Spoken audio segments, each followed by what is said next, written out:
with Joshua chapter 11 verse 23, it says here, "So Joshua took the land according to all that the Lord had spoken to Moses. And Joshua gave it for an inheritance to Israel according to their tribal allotments. And the land had rest from war." My report is about the agricultural resettlement of the pastoralist group's model. You know what? The biblical description of the conquest of Canaan has been shrouded in a cloud of doubt for many, many years.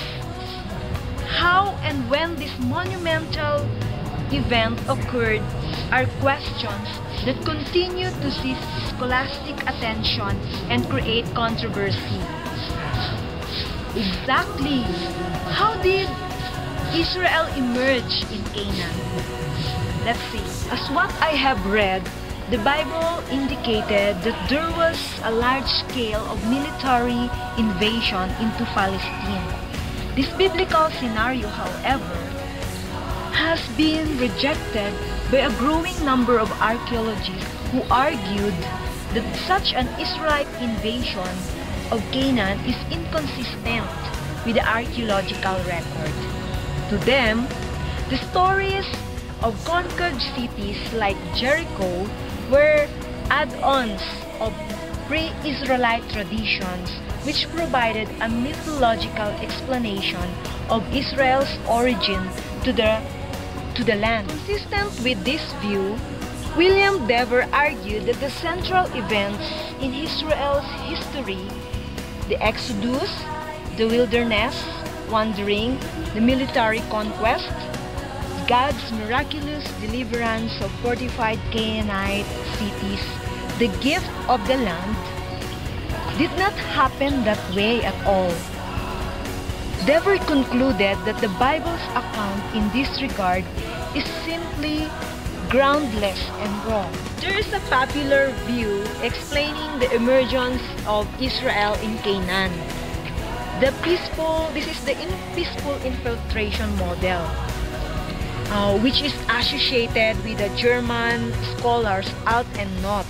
They said, and they concluded, that the Israelite settlement of Canaan was due to a gradual immigration into the land. It means there is no military offensive.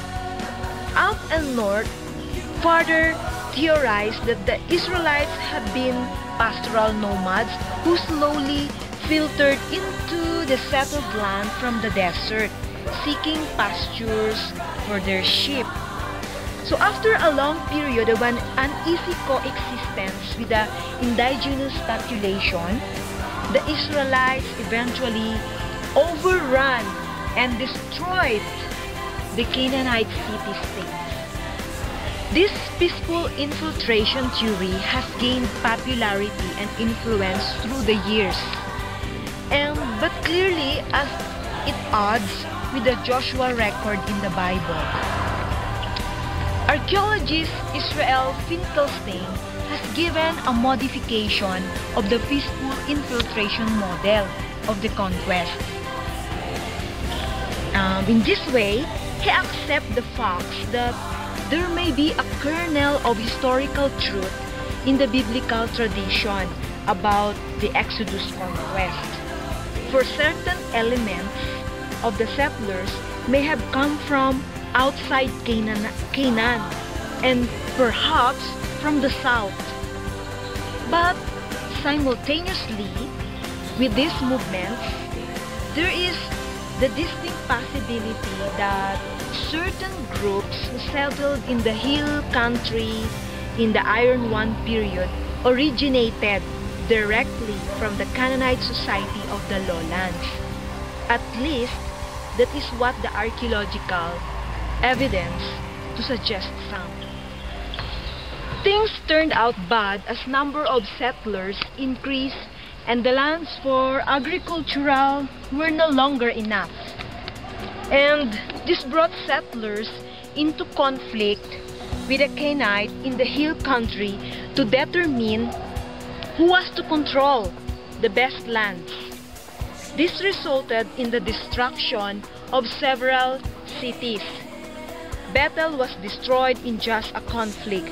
Other sites, such as Shechem and those in the territory of Manasseh, continued to coexist with the new settlers well in the Iron One period. The process of the Israelite settlement probably it lasted on this model up to the end of the 11th century BC. Finkelstein sees no archaeological evidence to support the dating of the beginning of the Israelite settlement earlier than the 12th century BC. But as the Israelites became stronger and more consolidated into tribal units, argued Finkelstein that they established their own interrogational institutions, and the most important being at Shiloh.